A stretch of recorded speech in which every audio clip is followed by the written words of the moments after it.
Olá, olá, gente! Estamos começando, dando início a mais uma live. Gente, que fantástico é o tema que nós escolhemos hoje. Eu queria, assim, antes de começar o tema, eu sei que vocês estão entrando aí, queria dar bem-vindo a todos que estão nos acompanhando, você que está aí nos prestigiando. E querendo também conhecer um pouco mais desse tema que para alguns é um tema assim que você tem conhecimento, você já ouviu falar, já teve uma experiência, e para outros é algo completamente novo, né? Ué, o que vai falar de idiota útil? O que é esse tal de idiota útil, né? E eu ainda coloco lá, será que você é um idiota útil?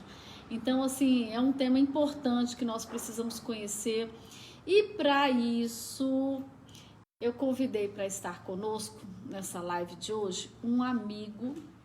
Eu falo que a minha melhor credencial é dizer que eu sou amiga dele. É a minha melhor de todas as credenciais é poder dizer que eu sou amiga do meu amigo, pastor, doutor Marcelo Boia. E antes dele falar, eu quero falar dele. A Bíblia mesmo fala que não seja nós que venhamos a falar bem, que nos louve a nós mesmos, mas seja outros. E Marcelo é uma pessoa que nós estudamos juntos há mais de 15 anos, nós estudamos juntos alguns temas, desenvolvemos alguns projetos juntos, por isso que eu falo que a minha grande credencial é ser amiga dele. E quem que é ele? Ele é um pastor do Ministério da Fé, amicíssimo, mas olhe a formação dele. Tem horas que eu brinco, eu falo assim, me empresta metade dessa formação aí. 4 graduações, 2 pós-graduações, 1 mestrado, 2 doutorados, 1 pós-doutorado, autor de mais de 12 livros, e ainda tem que ele é pesquisador internacional, ele coordena um grande grupo de estudos entre Brasil e Estados Unidos. Marcelo, assim, é um poço de humildade dentro do conhecimento, daquilo que ele desenvolve, e é uma alegria estar com ele. E eu queria, assim, passar a palavra para ele dar boas-vindas e boa noite para todos que estão começando, chegando aí na live, antes da gente propriamente entrar no tema, né, Marcelo? Boa noite a todos, boa noite, Sandra, obrigado pelas palavras, pelo lisonjeio, né, minha amiga, né? Se não fosse minha amiga, não ia falar tão bem de mim, né? É, muito carinho que eu tô aqui, é um tema que realmente a gente estuda junto há muito tempo, né? Eu acho que a dúvida que paira hoje sobre essa temática, ela é grande no meio, não só no meio cristão, mas de uma maneira geral. É um tema contextualizado, é o que nós estamos vivendo hoje no país, na nação. E eu queria te dar boa noite, dizer que seja bem-vindo, espero que a gente consiga, né, passar um pouquinho, né, dessas informações para vocês, mais do que nunca, desenvolver em você a curiosidade, para você também estudar, para você também pesquisar. Um beijo no coração, um beijo, Sandra, obrigado. Ela fica falando de mim, mas eu tenho que falar dela. Essa mulher, olha, é um exemplo para mim. Eu costumo dizer que ela é mais nova do que eu, mas ela é minha mãe, porque eu nunca vi uma pessoa tão carinhosa, tão cuidadora, tão zelosa como você, Sandra. Obrigado pelo carinho, pelo amor. Nós temos um relacionamento aí que vai mais de 20 anos, né, Sandra? É verdade. E aqui é todo dia, aqui é irmão mesmo, aqui a gente anda junto. É isso aí, andamos juntos. E hoje, a live de hoje, o tema, para quem está entrando agora, é o idiota útil. E aí a gente quer trazer um pouco desse conceito, do que de fato é, contextualizar, né, do que nós estamos falando. E eu queria perguntar para o nosso querido Marcelo Boia, o que é o idiota útil, Marcelo? Conta pra gente. Vocês estão curiosos, o que é, né? O idiota útil. Quando você pega a etiologia da palavra, né, o que é o idiota? É a pessoa que não é percebida, aquela pessoa que não tem a sensação daquilo que é realidade, para ser mais educado, né? Para não dizer que a pessoa é idiota, né? Você fala isso. Tem um cunho também nas relações humanas, né? As pessoas confundem muito política, Sandra, com aquilo que você faz, que tá lá na Câmara dos Deputados. Política é também isso, mas a relação política é uma relação do ser humano. A criança, né? Tem até um ditado popular que diz que a criança que não chora, ela não Mama. mama. Isso é ser político, é você reivindicar as coisas. As relações humanas, elas passam pela política. E o idiota, ele tem essa conotação da falta de conhecimento, a falta de se perceber e perceber aquilo que está ao seu redor. E aí, de onde surgiu esse conceito de idiota útil? Isso já tem séculos. Lá em 1857, Lenin, que foi o que escreveu o Manifesto Comunista, ele já identificava que para a causa, né, que é essa luta de classes, surgiria então o idiota útil, que é aquele que é comunista, mas não sabe que é comunista. O idiota útil é aquele que defende a causa, né, essa semente revolucionária, ou seja, vem travestido de uma série de outros argumentos, a pessoa não percebe por quê? Porque ela vem disfarçada, né? Por exemplo, o que é o comunismo? Outro dia me perguntaram o seguinte, não existe comunismo no Brasil. Lógico que existe até um partido comunista. O que é o comunismo hoje no Brasil? Querido, todo movimento socialista, ele é comunista. E, Marcelo, esclarecendo também que o progressista também é comunista. Exatamente. E o idiota útil é aquele que é utilizado para levantar uma bandeira, defender uma causa da qual ele nem conhece. Ele nem sabe do que ele está falando. Ele entra, né, nos meandros, no intestino de algumas causas e se coloca ali defendendo aquilo que ele não conhece. E eu queria assim que você me contextualizasse esse conceito. O que a gente está vivendo hoje? Hoje a gente fala muito de Covid, de pandemia, de isolamento social. Como que a gente contextualiza hoje o idiota útil nesse cenário? Primeiro, né, assim, eu vou falar de algo que você defende, né, que foi um projeto seu. E esse projeto Escola Sem Partido, eu lembro que nós tivemos ali lado a lado. Nas audiências. Nas audiências, que foi uma luta, né? Foi. Ali nós víamos muitas pessoas até com coração bom, mas servindo como idiota útil a uma agenda que foi imposta. E aí é que entra essa contextualização, né? O que aconteceu, né? Na virada do século, o comunismo começou a perceber que não estava dando certo em relação à luta armada, né? O que aconteceu lá na União Soviética, o bloco, né, soviético, aquela cortina de ferro tinha rompido, a Alemanha, o muro tinha caído, existia já um fracasso em relação a essa imposição pela força, né, que Marx já definia de estrutura, infraestrutura, a gente vai falar daqui a pouco sobre isso. E eles perceberam, usando, né, o pensamento de um cara chamado Antônio Gramsci, para criar o chamado marxismo cultural. E aí eles começaram a entrar no Ocidente para ruir a estrutura daquilo que era inabalável no Ocidente, que são 3 pilares, né? O pilar do pensamento grego, né? O pilar do jurista, né? do direito romano, e a religião, no caso, voltado para os princípios e morais judaicos cristãos. Família, né? Ética, respeito. E aí, daí começou a surgir o quê? Esse movimento no século XX, e começou a imbecilizar as pessoas através de um pensamento hegemônico, todo mundo pensando igual, né? Como você mesmo falou, a gente tem um exemplo claro do que é a Escola Sem Partido, as pessoas atendendo uma agenda, que é uma agenda definida por esses pensadores, e muitas vezes não sabia do que era. O interessante, gente, esse exemplo de Escola Sem Partido é interessante porque aqui no Distrito Federal eu sou autora desse projeto. E o que aconteceu? É um projeto que combate o quê? A doutrinação ideológica dentro de sala de aula, que defende, Marcelo, que todos possam ter liberdade de pensamento, ou seja, que todas as linhas ideológicas fossem ministradas em sala de aula, de forma que todos os alunos pudessem conhecer todas as linhas. E o que aconteceu? O pessoal, os comunistas da história, que são sindicalizados, que se movimentam muito bem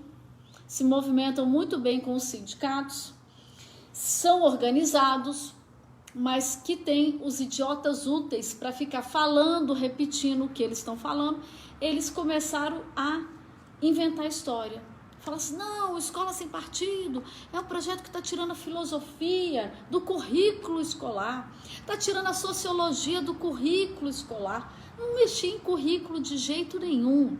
A única coisa que ele defendia era o seguinte, que o aluno não poderia ser utilizado como massa de manobra. Tipo assim, Ah, vai fazer manifesto hoje na rua, defender a bandeira do partido X, vocês sabem qual é, e vocês ganham ponto. Pessoal, vamos para a rua que hoje tem incentivando esse tipo de ações, defendendo linha partidária. Então a gente dizia o seguinte, não é para fazer nada disso. É para mostrar para os alunos para que eles possam ter a liberdade de aprender e conhecer todas as linhas e liberdade de aprender. Então, a nossa defesa de combate era o quê? Queremos que vocês entendam, que vocês aprendam, que vocês conheçam e não sejam doutrinados numa linha. Isso é a escola sem partido. E aí, Marcelo, o que aconteceu? O pessoal da linha da esquerda, dos comunistas, começaram que nas redes sociais são muito organizados, começaram a bombardear e dizer falácias a respeito do projeto, de forma o quê? Que eles colocaram muitos professores repetindo aquele discurso de que o projeto retirava matérias da grade, que não tem nada a ver, nunca foi verdade isso, mas foi repetido várias vezes. Eu costumo dizer no meu ambiente... Que foram os idiota útil. Eu costumo falar no meu ambiente, eu participo de ambientes, tanto aqui como lá fora, né? Que existe um conceito clássico dentro da academia que é a honestidade e desonestidade intelectual. Sim. Você só pode falar de alguma coisa que você conhece, que você estuda, né? Da piruada, é fácil, basta tu abrir a boca e dar piruada. Você ser honesto intelectualmente é você ler, você estudar. E a maioria das pessoas com quem eu tenho conversado tem muito pouca literatura lida, são aquela geração do copia e cola, né? É mais fácil você ouvir a informação de alguém, pegar aquele discurso e repetir, e nem para pensar naquilo que você está falando. E isso também já é uma estratégia, né? A programação neurolinguística, ou seja, é uma estratégia desse marxismo cultural, desse pensamento hegemônico de esquerda que veio sendo alimentado, né? A tal da pedagogia do oprimido lá do Paulo Freire, que eu sou muito crítico, ele abertamente sempre defendeu que era um comunista. E você percebe que o idiota útil nada mais é do que esse repetidor de informações que chegam convenientemente. E muitas vezes repetem coisas que não fazem o menor sentido, quer dizer, não sabem o que significa e passam até vergonha, né? Mas é aquela coisa, a pessoa quando está no meio dela não passa vergonha porque está todo mundo pensando que é a mesma coisa. Eu até mostrei um vídeo, né, para a pastora Sandra aqui, de um exemplo do que é esse pensamento hegemônico, do que é a manipulação do pensamento, né? Se todo mundo ficar dizendo que determinada cor ela é verde, não vermelha, de tanto falarem, as pessoas vão acabar repetindo, dizendo que é vermelho, não, né? Então, assim, é isso que muitas vezes a gente percebe não só nos meios de comunicação, não só nos meios acadêmicos, mas de uma maneira geral no Brasil, né? As pessoas não sabem o que significa fascismo, mas gritam. Quer dizer, se você for conservador, você diz que você é fascista, que você é misógino, que você... Deixa eu pegar aqui só para acompanhar as perguntas, porque estão fazendo algumas perguntas e a gente não está conseguindo ver. Olha só, essa parte do fascismo, Marcelo, eu queria que você falasse. O que você aí, responde para a gente, o que você entende por fascismo? O que é fascismo para você? Se tiver um tempinho aí, até no...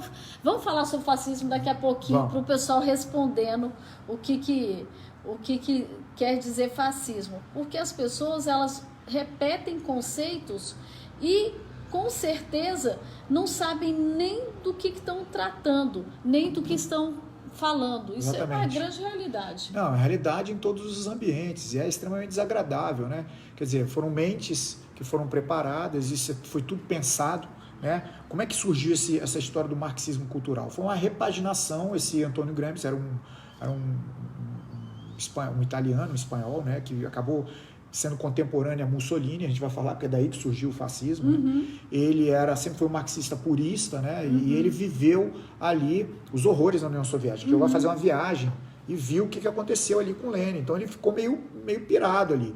E aí quando ele viu o fascismo sendo criado por Mussolini, que é o movimento socialista, ou seja, o fascismo, querido, veio da esquerda. Né? Historicamente foi um cara, depois você estuda lá, né? Giovanni Gentili foi o cara que pensou, foi o suporte intelectual de Mussolini na época que ele criou o fascismo. E a partir daí, o que é que se defendia? O marxismo sempre defendeu, a esquerda defendeu a luta de classes, né? Aquela história do oprimido, ou seja, tem a burguesia que explora o proletariado, mas qual é a visão, né, utópica do marxismo? Inevitavelmente vai chegar um determinado momento que vai haver uma revolução do proletariado e aí eles vão tomar o poder. E aí o que aconteceu? Na realidade isso é uma utopia, nunca funcionou. Aí o Mussolini ele pegou, aliás, começou com o movimento de Hitler, né, nacional socialista, começou com esse movimento nacionalista, e a partir daí Gentili ele criou o seguinte pensamento, né, já é uma repaginação do que é o pensamento marxista. Pegou lá aquele discurso de Roma, né, porque que chama, aí a partir daí viu que, ele deu até um exemplo, né, um feixe quebrado ele é fraco, mas quando ele se junta, ele se torna uma unidade forte, daí que vem o termo união faz a força, você não quebra. Ou seja, não é mais o proletariado contra o burguês que está explorando ele. Por quê? Porque a visão de marxismo é dominar o mundo, o comunismo ser um pensamento globalizado. Exato. Só que como o cara Sandro, o cara é funcionário, é trabalhador num país. Se ele for para outro país, olha a utopia, não tem como ele continuar proletariado, ele vai ser um imigrante. Aí eles viram, opa, peraí, então vamos mudar aqui o discurso. É a nação proletariada contra a nação burguesa. Aí vem os conceitos de imperialismo. E a pessoa vai mergulhando nisso aí, né? E o socialismo, gente, barra comunismo, barra progressista, ele quer ser socialista com o dinheiro dos outros.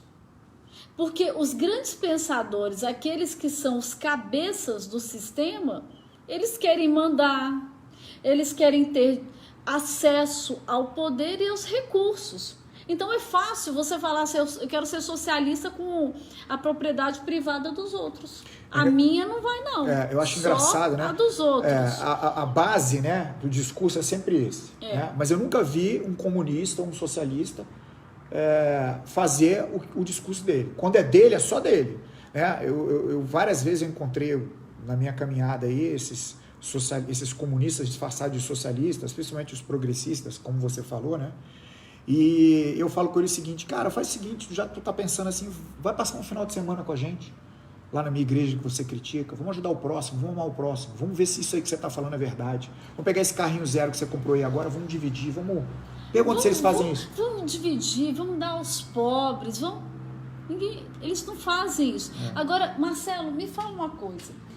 Esse conceito do cristão que quer ser socialista, como é que funciona isso? Não funciona, querido, olha só, existe uma...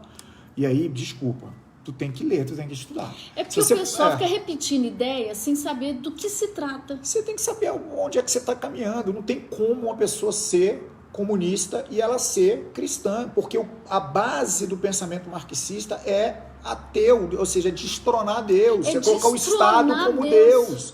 Então, é muito Estado e pouca liberdade. Você está entendendo? Então, não tem como você... É impossível. Eles são completamente ateístas. Você vai ler hoje também o manifesto. Eu queria até ler, vamos ler agora. Gente, fiz questão. Olha isso, presta atenção nisso aqui. Em 1958, um livro foi escrito, Comunista Nu, de Cleon Coulson. É um cara que era do FBI, ele escreveu isso baseado no Manifesto Comunista de Lenin, que seria a ideia, né, central de ruir a América, ruir os Estados Unidos, o Ocidente, até então os Estados Unidos era potência, e eles escreveram 45 metas a serem atingidas, isso em 1958.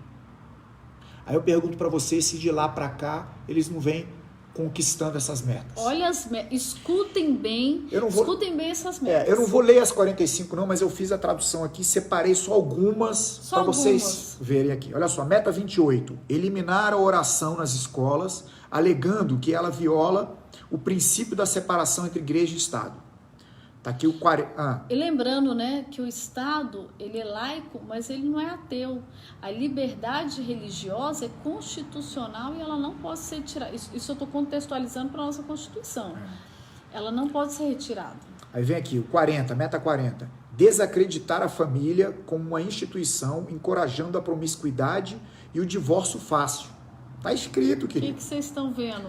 Hoje é a coisa mais fácil que tem é divorciar, né? Não, eu me lembro, né? Antigamente era um escândalo o divórcio. Hoje as pessoas casam para separar, né?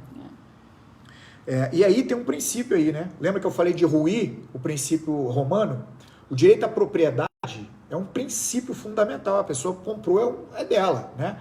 Aí não, vamos coletivizar tudo. Como é que eles começam a acabar com a história da equidade social, para eles dominarem tudo? Você começa a perceber, por exemplo, o estímulo à promiscuidade, né? Toda forma de amor, né? Aí cria-se jurisprudência, quebra o princípio da unidade da família, que é o marido e a mulher, e começa a dizer que toda forma de amor, ou seja, daqui a pouco, né, o cara que gosta de fazer sexo grupal, ele vai casar. Vamos juntar os 5 aqui, vamos casar. Olha só como é que quebra o princípio. Mas já existe essa discussão na Câmara. E lembrei até de um assunto.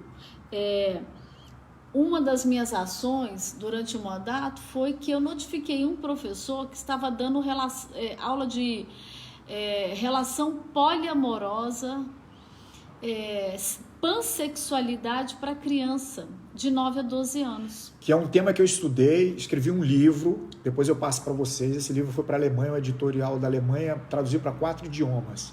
Eu, numa dos meus estudos de doutorado, eu fiz uma fórmula matemática e validei um questionário dentro dessa ideologia de gênero, provando que é uma conversa fiada esse negócio de ideologia de gênero. Gente, aí eu pergunto para vocês. A aluna nos procurou, tirou foto do quadro, matéria, trabalho valendo nota e tudo. Eu notifiquei o professor para perguntar por que ele estava fazendo isso tudo. Gente, deu televisão, deu imprensa, deu escândalo. E sabe o que aconteceu? O professor entrou em sala de aula falando assim, olha, vamos descobrir aqui quem foi que me dedurou. Começaram alunos a irem para a escola, para a sala, criança, gente, essa idade é muito nova ainda, com canivete para punir o dedo duro. A pessoa que fez a denúncia, a moça, teve que sair da escola, teve que esconder a identidade, um absurdo. É o tal do imbecil coletivo, né? Do Olavo de Carvalho. Mas, enfim, vamos lá. 17, olha o que diz aqui: tomar o controle das escolas, usá-las como meio de transmissão para o socialismo. Suavizar o currículo, facilitar o currículo, né? Tomar o controle das associações e os sindicatos dos professores. Olha só que coisa incrível, né? A gente não perceber isso, né? Aí você vê toda a educação paulo freireana, né? A pedagogia do oprimido, né? Essa inserção, né? A célula, a semente no coração do revolucionário. E a partir daí, controlando a educação, controlando a escola, você já vai para o viés socialista. Virou a hegemonia de pensamento único e ninguém discute. Você falou de algo... Espera só um pouquinho. Eu tô com um amigo aqui, o Marcelo Lima, pedindo aqui. Sandrinha, manda um oi para mim. Oi, Marcelo, que bom que você tá aí. Temos que dar um rolê, hein, meu irmão? Sabe o que é, hein?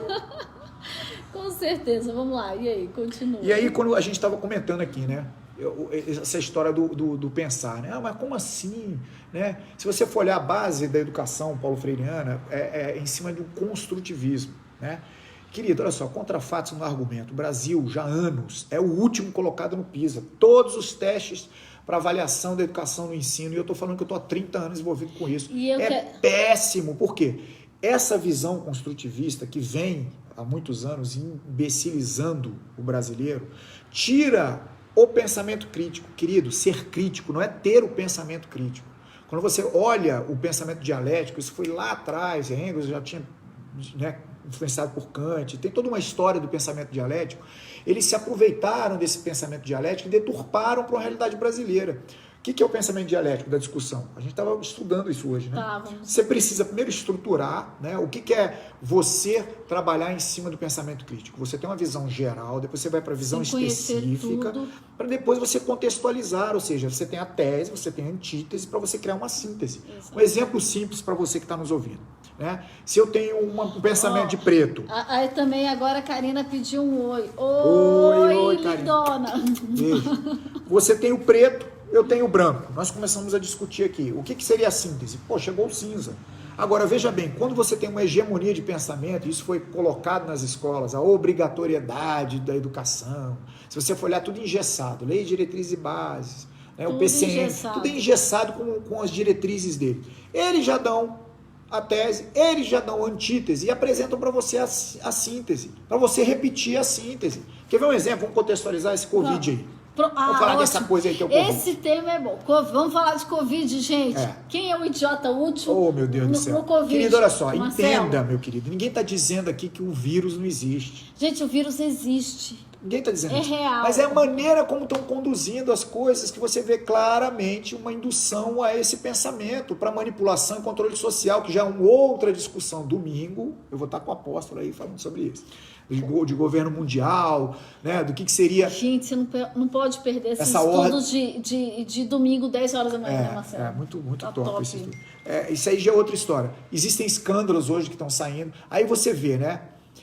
Eu trabalho com saúde, Sandra, e estou em contato direto com médicos e tal. Você vê várias pessoas, especialistas, virologistas, infectologistas, defendendo há muito tempo a tal do isolamento vertical. Ou seja, quem que é o grupo de risco? É o idoso. Pega o idoso, isola ele e tal. Porque pandemia se cura como? Você contraindo. Todo vírus você só se torna imune pegando ele. Esse isolamento... Suécia não teve lockdown, que inclusive já tem piada com lockdown, né? A mãe vai colocar o nome do filho, lockdown. Lockdown. Chama o down. Parece que tem um monte de piada com lockdown. Olha só, essa história aí do isolamento social. Suécia, por exemplo, não utilizou e não teve os problemas que outros países tiveram. E aí você vê, cara, o medo, né, como um instrumento de controle, né, que é um dos mais fortes, tem a memória também, que a gente pode falar depois sobre isso, mas o fato é que as pessoas, elas ouvem, mas elas não têm um pensamento crítico. Peraí, só um pouquinho. Deixa eu pensar um pouquinho, deixa eu pegar as fontes de informação que estão falando A, B, C, para eu fazer realmente uma reflexão do que está acontecendo, para saber se as minhas atitudes ou aquilo que estão impondo para mim, elas são coerentes ou não. Aí você vê nitidamente, né, um instrumento na mão de políticos, né, para fragilizar o governo, para derrubar o governo. É óbvio que é um posicionamento, né? Você vê o STF lá empoderando os governadores. Governadores são mini ditadores. Você vê que é da esquerda. Querido, o comunismo ele tem 4 estágios. Os 3 primeiros são o socialismo, para depois ele vir com a imposição da ditadura, todos os princípios, todos os comunismos que existiram no mundo. E não seria diferente no Brasil. Livrou disso aí. Então vamos lá, voltando ao Covid aqui. Voltando do Covid. Vamos lá. Inclusive, o prefeito de Nova York. Olha essa é quentinha para você que está em pânico, que não sai nem para respirar, não abre o vidro da sua janela nem para respirar. O prefeito de Nova York fez um estudo lá em Nova York e chegou à conclusão e estavam infectadas e morrendo eram pessoas que estavam completamente isoladas dentro de casa. Pelo amor de Deus, Gidalva de Jesus, para de ligar, Gidalva, tá atrapalhando a live. Meu telefone tá tocando, para de me ligar, pelo amor de Deus. O nome dela é Gidalva de Jesus. Não, é porque minha agenda tá toda trocada, os nomes. Teve um probleminha técnico no meu celular que trocou todos os nomes. Provavelmente é outra pessoa, mas o nome que aparece na agenda é esse.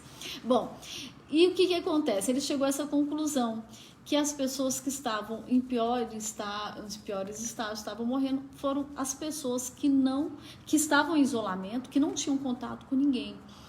Então, o que acontece?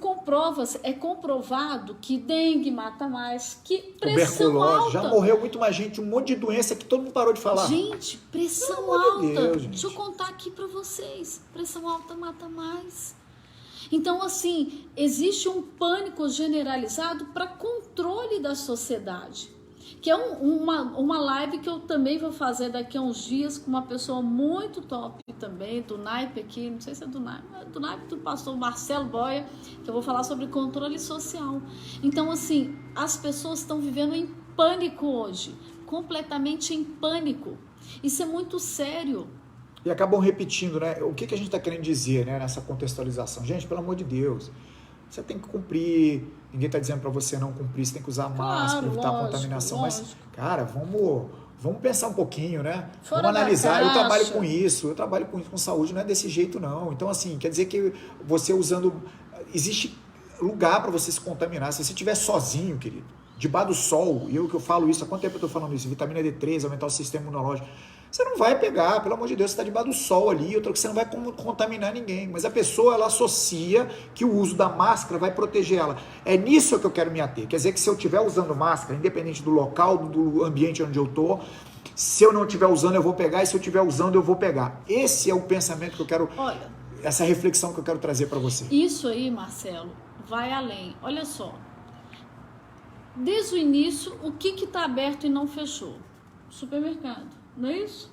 Supermercado, transporte por isso aí não está aberto? Não está liberado desde o início? Todo mundo vai no supermercado. Parece que lá não é local de transmissão. E não entra em pânico por ir. Mas para fazer qualquer outra coisa, entra em pânico.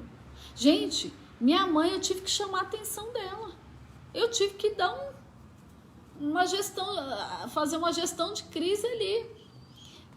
Aí ela toda em pânico, tadinha, minha mãe é uma idosa, mora sozinha. Eu falei, mãe, qual que é a chance da senhora pegar uma doença dessa se a senhora não sai de casa? Né? Se bem que o prefeito de Nova York agora está trazendo uma nova realidade. Viu que não funciona esse... Então, assim, independente de você estar isolado horizontalmente... Porque as pessoas acham que abrem a porta de casa e vai dar de encontro com aquele vírus e ele vai engolir. Só que isso é o quê? É um ataque midiático que nós sofremos 24 horas por dia. Nós sofremos informações que acabam com a nossa mente, com o nosso emocional 24 horas por dia. Desliga essa porcaria da Rede Goebbels. Sabe o que é a Rede Goebbels? Rede esgoto de televisão. A Goebbels era o marqueteiro lá do Hitler. É a Rede Goebbels. Rede Goebbels. É só negativismo. Quer ver uma coisa? Se você ligar os outros canais, por que os outros canais estão falando um assunto diferente do que a Globo está falando? E daí você já percebe o que é manipulação, né? E olha só, voltando a falar aqui, só para terminar os 4 meu Deus, aqui que a gente estava falando. Olha só, 24, eliminar todas as leis que regem a obscenidade, né? Chamando-as de censura e violação da liberdade de expressão de imprensa. Quem lembra daquele cara pelado e a mãe no museu levando para pegar a filha tocar no homem nu? Gente, pelo amor de Deus, eu sou pai de menina. Tu imagina como é que a revolta que eu não senti, sabe? Imagina, eu lá em São Paulo. Cara, aí vai falar, meu Deus. Aí fala que a gente é radical. Né? E que nós estamos acabando com a liberdade de expressão. Aí vê se isso aí já não tem tudo a ver com a agenda desde 1958. Até parece que depravação é liberdade de expressão, né? Vai fazer depravação dentro da sua casa, né? Não com o filho dos outros. Olha aqui o 25. Quebrar padrões culturais de moralidade, promovendo pornografia em livros, revistas, filmes e TV. Ah, isso aí eu quero falar. Cara... Gente, Walt Disney. Não, olha só, eu sou enjoado para estudar, né? Gibi da Mônica. Poxa, eu cresci lendo. É o gibi da Mônica, o próprio cinema, Hollywood. Existe um princípio da roteirização, né? Porque quando eles já definiram que eles iam entrar no cinema e iam entrar na televisão, eles já vieram com essa agenda. Uhum. Então eles quebraram, romperam com algo que é um princípio judaico-cristão, daquilo que é certo, daquilo que é errado, daquilo que é bom, daquilo que é mal, porque a Bíblia é muito clara em relação a isso. Como eles estavam querendo destronar Deus e colocar o Estado, colocar o ser humano como centro, entrou com o humanismo e o iluminismo na virada do século, e daí gerou todo esse pensamento desses endemoniados, desculpa aí, mas a verdade é essa. Eles dentro do cinema fizeram o quê? Olha só, a roteirização. Você tem dentro da psicologia social os arquétipos, que são os grandes grupos que representam simbolicamente esses princípios, e você tem os estereótipos, que são subgrupos dentro desses arquétipos. Tudo bem até aí? Tá ficando claro, né? Qualquer dúvida você me pergunta. Então, ao longo dos anos, você percebe que eles começaram a relativizar o que é o certo e errado. Bruxa virou heroína, o bandido virou herói, né? Desculpa. Você tem aí, por exemplo, o filme da Marvel. Nada contra, eu me amarro. Todo o arquétipo ali do herói, do bandido, eu gosto do filme da Marvel. Mas você pega a figura do Thanos, que representa esse globalismo mundial. Qual era a grande mensagem que ele queria? Não, para haver um equilíbrio no mundo, você precisava matar 2/3 dos humanos, que os humanos estavam acabando com o planeta e tal. Aí você olha, não, mas eu não torcia pro Thanos. Tem clubes, esses clubes que adoram super-heróis, para o fã-clube do Thanos. Você vê como é que a agenda dos caras vai permeando a sociedade, você começa a relativizar aquilo que é certo e que é errado. Não, quer dizer, tudo pode. Gente, se eu começar a trabalhar na cabeça do Benjamin, do meu filho, que uma figura dessa é boa, ele vai crescer com o conceito que o mal pode ser bom. Isso vai cauterizar a mente dele para discernir o que é bom e o que é ruim. Você vê, né? A gente estava falando sobre ideologia de gênero. Olha só, eu participei de vários debates, gente, foi tenso o negócio. Não confunda genitalização com sexualidade. A sexualidade já foi provado que ela faz parte do desenvolvimento, né? Da criança. A criança passa pela infância, pela adolescência, até ela criar o almoxerifado moral dela, que vem da família, ela passa por esse desenvolvimento que é dos sentidos, o tato, o olfato. Então eu vou dar um exemplo para você. Se eu estou com a minha filha assistindo um filme e estou fazendo um carinho nela, aí ela ficou arrepiadinha e tal, ela está desenvolvendo a sexualidade dela. Enquanto menina que vai virar uma mulher, ela está percebendo o mundo que a rodeia.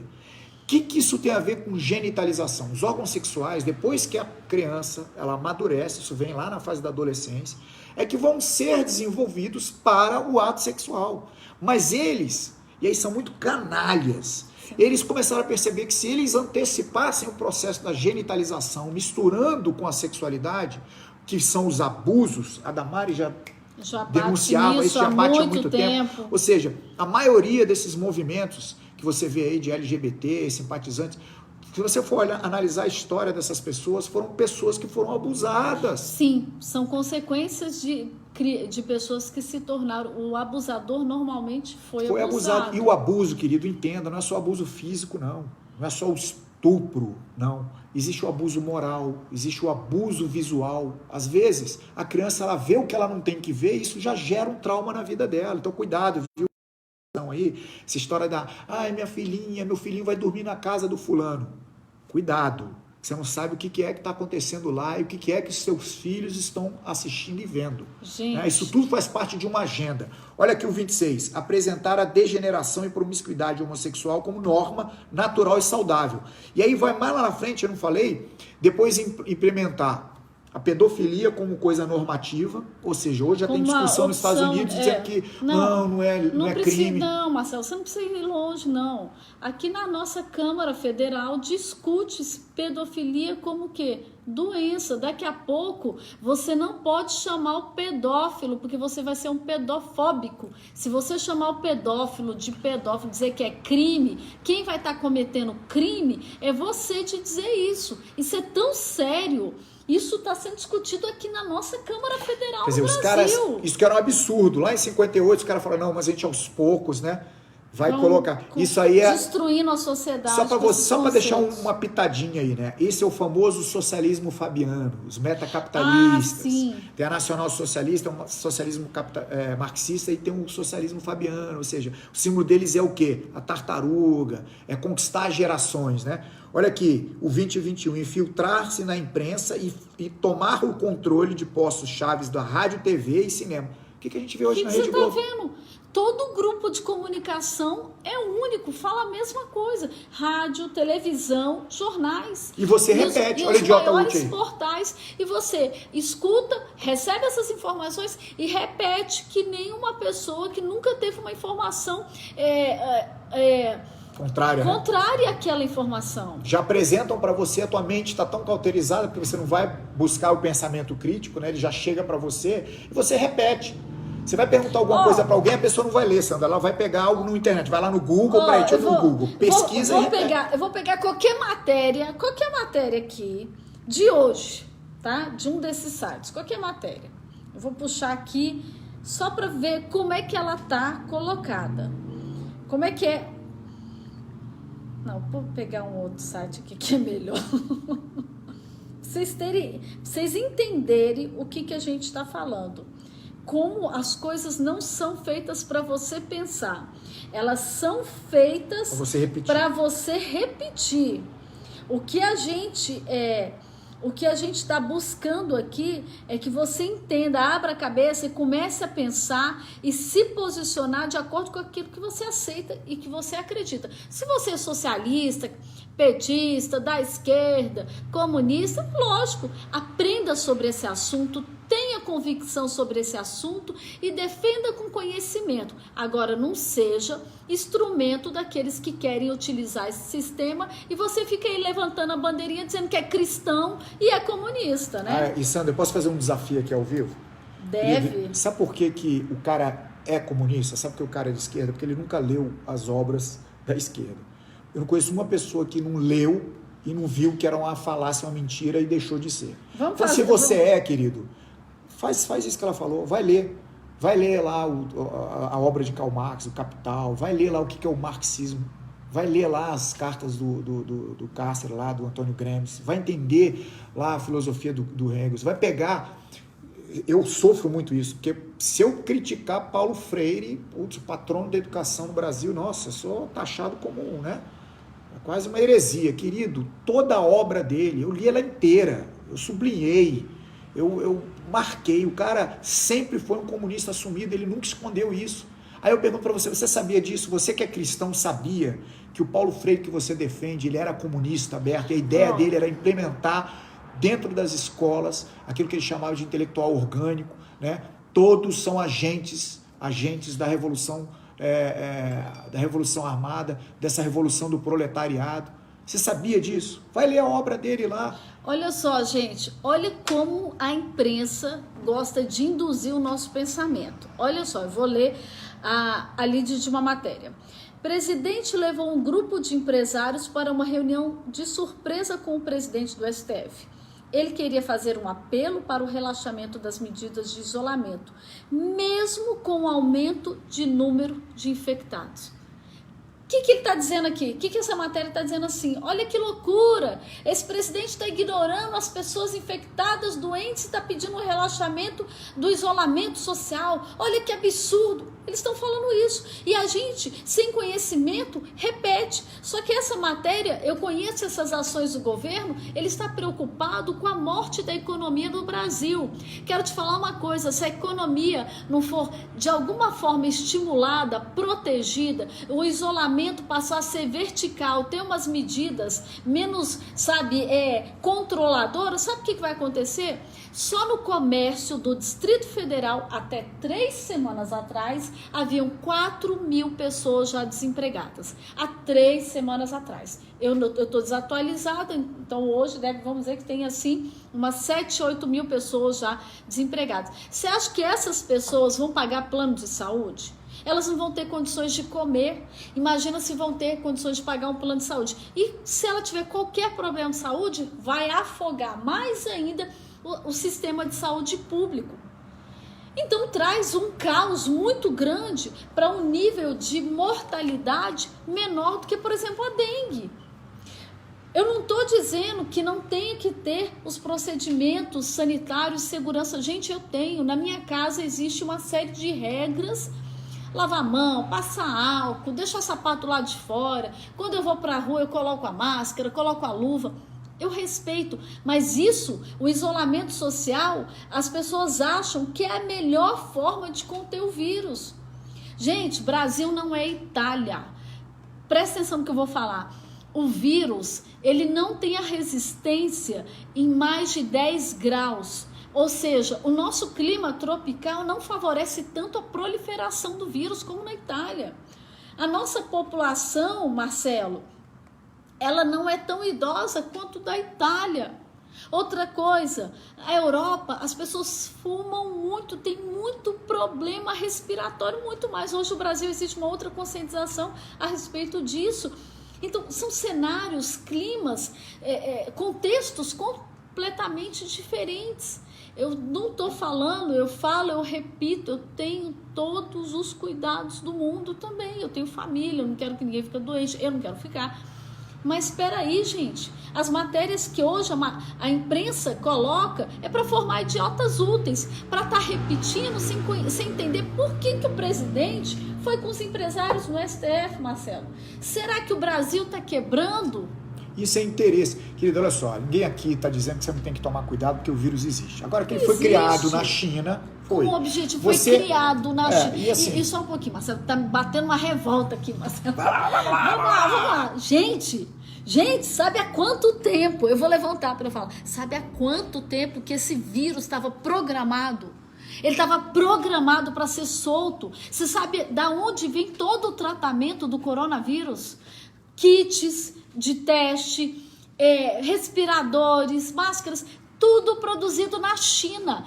Aonde? De onde saiu a desgraça Agora, desse você, vídeo. eu digo você, não você que está nos assistindo, que eu tenho certeza que você está aprendendo, mas você, de uma maneira geral, prefere acreditar nas informações que a China dá, quer dizer, um bloco fechado, que ninguém tem acesso. Que Ela ninguém diz tem que não acesso. morreu, que morreu você acredita.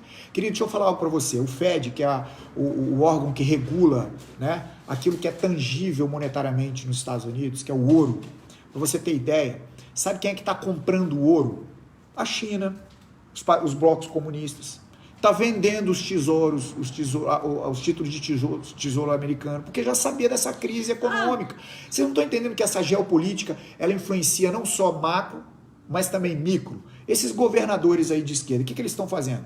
Eles estão horizontalizando cada vez mais, usando a doença, essa pandemia, como moeda política, porque quanto mais eles estragarem a economia, mais eles vão poder roubar, mais eles vão superfaturar e detonar o quê? O governo atual. Mais um detalhe. Estado que esteja em situação de emergência, ele pode fazer compras diretas sem licitação, o que facilita muito corrupção. Eu não estou aqui apontando dedo, dizendo que estão fazendo corrupção, que estão... Não, mas eu quero que você pense.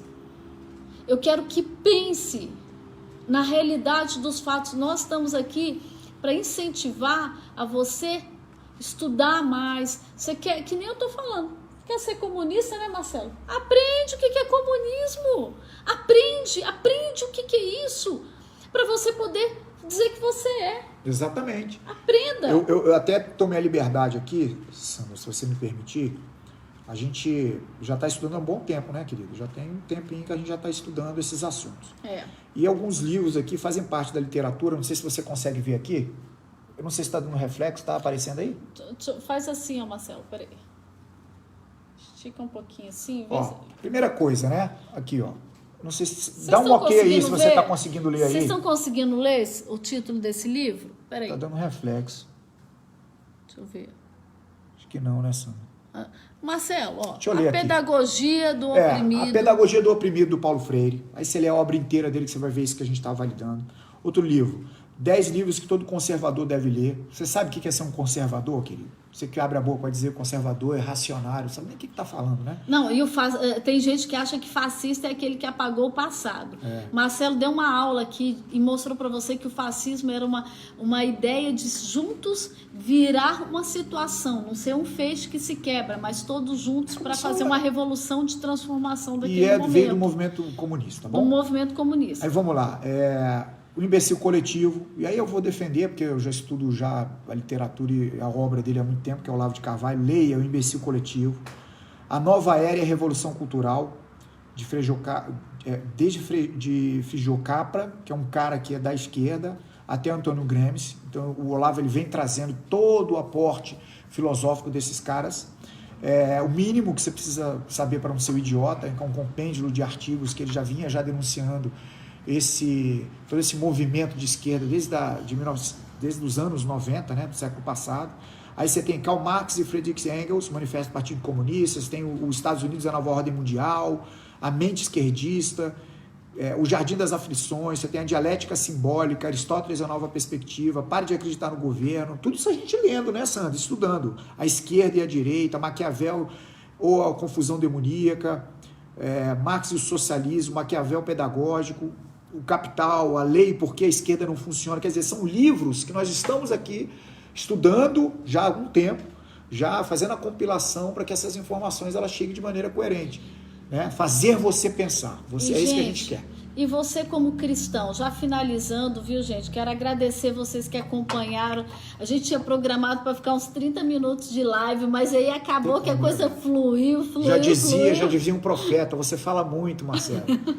Profeta, né? Tem tantos profetas tá me olhando que falam isso para ele. Ele tá me olhando aqui. Tem um profeta aqui em casa, viu, gente?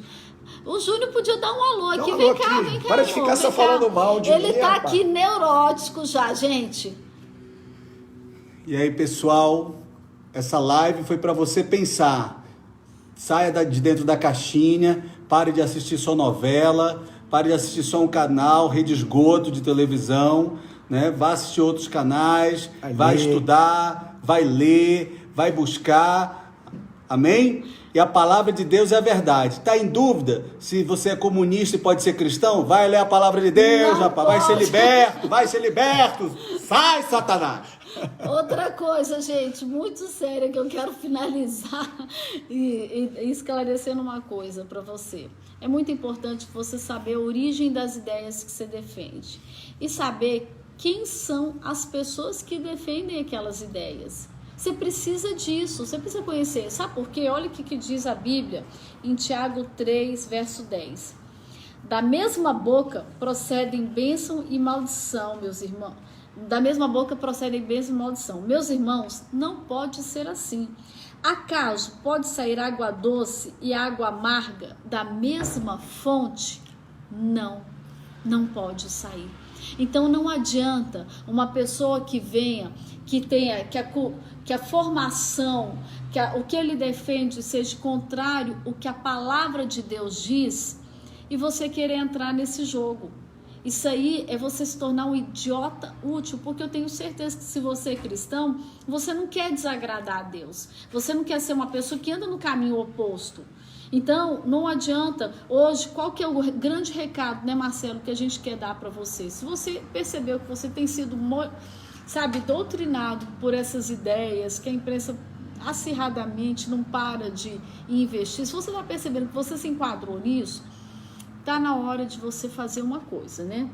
Entender que esse pessoal que tem uma formação contrária aos valores de Deus, eles não podem ter coisas boas para te fornecer. Não pode. Tá aqui, ó. Água doce e água amarga não saem da mesma fonte. E o que você precisa fazer? Estudar. Né, Marcelo? Eu tenho uma passagem que eu amo, que está lá em Romanos 12, né? Que fala da renovação da sua mente, na integridade de quem você é, o sacrifício da nova aliança, corpo, alma e espírito. E o corpo está falando dos sentimentos, está falando da sua mente, e aí você tem que se renovar diariamente, que é a metanoia, pela palavra de Deus, que é o Espírito Santo que te convence do juízo, do pecado e da justiça. Quando você começa a entender a palavra de Deus, ela começa a entronizar na tua vida, teu estilo de vida, a verdade, ela sempre vai prevalecer. Uma vez eu postei algo que me chamou muita atenção, porque é a verdade. Você, e tem tudo a ver com esse versículo, né? Você conviver com roda de escarnecedor, com gente que não profere a mesma fé sua, é igual você todo dia ir dormir com um leão numa jaula. E você falar para as pessoas que não tem perigo que o leão já está alimentado. Inevitavelmente a fome dele vai voltar, querido. E se você estiver lá na hora certa, no lugar certo, você vai virar comida dele. Então não fica compactuando com quem não profere a fé cristã. Entenda que não dá para misturar, como foi falado aqui. Se você é cristão, a base da tua fé é a palavra de Deus. E eu espero que você tenha entendido isso. Beijo no coração. Gente, um beijo, um beijo, um beijo. Foi maravilhoso ter vocês aí nos assistindo, nos acompanhando. E domingo nós teremos um encontro às 19 horas, né? Onde vai ser, Marcelo? Conta aí. Olha, vai ser a Santa Ceia mais incrível da sua vida, meu irmão. Lá no estacionamento externo, às 19 horas, vai ter um trio elétrico. Nós estamos respeitando lá o decreto, o afastamento dos carros. Os obreiros vão estar todos equipados com máscara, vão levar a Santa Ceia para você. E você lá no estacionamento externo vai participar de uma Santa Ceia que vai ser histórica na sua vida. É isso aí, pessoal. Beijo, beijo. Até a próxima. Tchau, tchau.